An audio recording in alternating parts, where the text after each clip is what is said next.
Assalamualaikum warahmatullahi wabarakatuh. Perkenalkan, nama saya Syahri Ramadhani. Untuk memenuhi tugas mata kuliah Masail Fiqhiyah kelas PAI 4K NIM 1911203. Baiklah, kali ini saya akan membahas pembelajaran pertama tentang abortus, menstrual regulation, dan bayi tabung. Abortus adalah suatu perbuatan untuk mengakhiri masa kehamilan dengan mengeluarkan janin dari kandungan sebelum janin itu dapat hidup di luar kandungan seorang ibu. Hukum abortus ada beberapa pendapat. Ada ulama yang membolehkan abortus, antara lain Muhammad Ramli dalam kitab Al-Nihayah dengan alasan karena belum ada makhluk. Ada ulama yang memandangnya makruh karena janin mengalami pertumbuhan, dan ada pula yang mengharamkannya. Antara lain Ibnu Hajar dalam kitabnya Al-Tuhfah dan Al-Ghazali dan kitabnya Ihya Ulumuddin, dan apabila abortus dilakukan sudah janin bernyawa atau berumur 4 bulan. Baik, materi selanjutnya adalah menstruasi regulation. Menstrual regulation secara harfiah artinya pengaturan menstruasi, datang bulan atau haid, tetapi dalam praktiknya dilakukan terhadap wanita yang merasa terlambat waktu menstruasi. Jadi abortus dan menstrual regulation itu sama pada hakikatnya adalah pembunuhan janin secara terselubung. Nah, menstrual regulation menurut pandangan Islam sendiri sebetulnya sama saja dengan pembahasan mengenai abortus sebelumnya. Selanjutnya mengenai inseminasi buatan atau bayi tabung.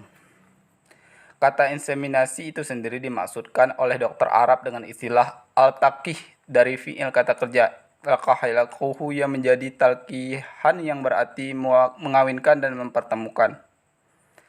Dalam pandangan Islam sendiri, bayi tabung inseminasi buatan apabila dilakukan dengan sel sperma dan ovum suami istri sendiri dan tidak ditransfer embrionya ke dalam rahim wanita lain termasuk istrinya sendiri yang lain, madu bagi suami yang berpoligami.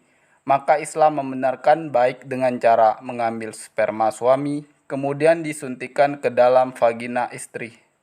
Sebaliknya, kalau inseminasi buatan itu dilakukan dengan bantuan donor sperma ataupun, maka diharamkan dan hukumnya sama dengan zina. Materi selanjutnya yaitu tentang bank sperma, bank ASI, dan program KB. Bank sperma adalah pengambilan sperma dari donor sperma lalu dilakukan dengan disimpan ke dalam larutan nitrogen cair untuk mempertahankan fertilitas sperma. Hukum pendirian bank sperma bisa mubah jika bertujuan untuk memfasilitasi suami istri yang ingin menyimpan sperma, sehingga jika suatu saat nanti terjadi hal yang dapat menghalangi kesuburan, istri masih bisa hamil dengan cara inseminasi yang halal. Adapun jika tujuan pendirian bank sperma adalah untuk mendonorkan sperma kepada wanita yang bukan istrinya, maka pendirian bank sperma adalah haram. Karena hal yang mendukung terhadap terjadinya haram, maka hukumnya haram. Selanjutnya pengertian bank ASI.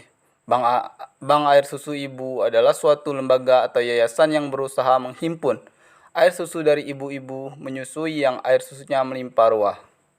Yang mana air susu yang telah dihimpun itu disterilkan dan disimpan dengan baik, kemudian diberikan kepada bayi-bayi yang membutuhkannya.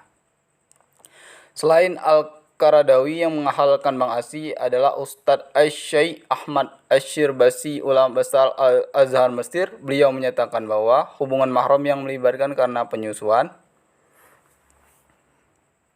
itu harus melibatkan saksi 2 orang laki-laki atau 1 orang laki-laki dan 2 orang saksi wanita sebagai pengganti dari 1 saksi laki-laki. Selanjutnya pengertian mengenai KB. Keluarga berencana adalah suatu usaha untuk menjarangkan atau merencanakan jumlah anak dan jarak kehamilan dengan memakai alat kontrasepsi. Keluarga berencana yaitu membatasi jumlah anak, di mana satu keluarga hanya diperbolehkan memiliki 2 atau 3 anak saja. Pandangan hukum Islam sendiri tentang KB secara prinsipal dapat diterima oleh Islam, bahkan KB dengan maksud menciptakan keluarga sejahtera yang berkualitas dan melahirkan keturunan yang tangguh sejalan dengan tujuan syariat Islam, yaitu mewujudkan kemaslahatan bagi umatnya.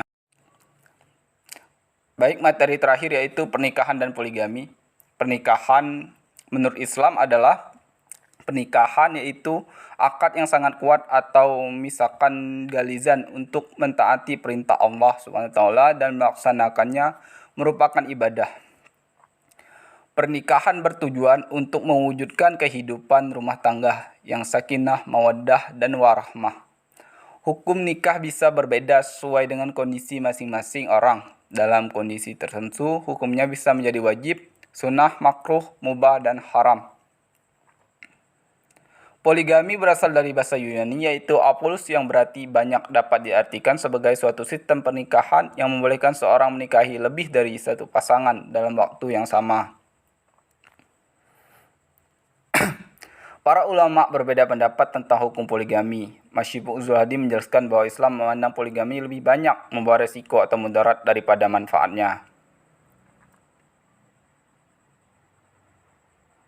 Karena manusia menurut fitrahnya mempunyai watak cemburu, iri hati, dan suka mengeluh. Poligami hanya dibolehkan jika keadaan benar-benar memaksa, seperti tidak dapat mengandung. Sekian, terima kasih. Semoga video pembelajaran dari saya bermanfaat. Saya akhiri, wabillahi taufiq wal hidayah. Wassalamualaikum warahmatullahi wabarakatuh.